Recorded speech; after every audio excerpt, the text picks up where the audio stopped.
Okay, in this question we've been given two prisms.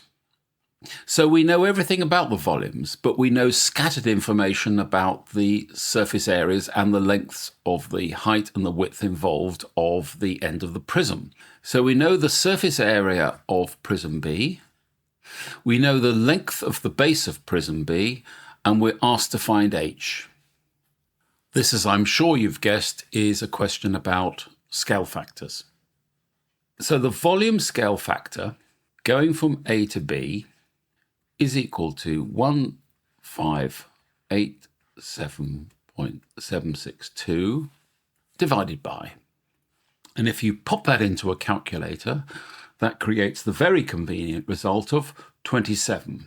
So therefore, the length scale factor is the cube root of 27, which is equal to 3, and the area scale factor, which is the length scale factor squared, is equal to 9. So if we can find this length here and divide it by 3, we will get h. So let's call this h of b. Half the base times the height must equal the area. So I can say half 8.1 multiplied by h of b must equal 43.74, and that's centimetres squared. And if you number crunch that, you get HB is equal to 10.8.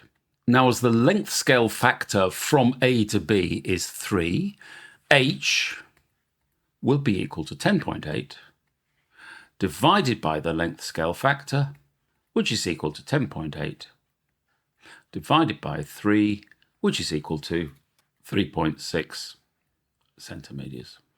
And that is your answer.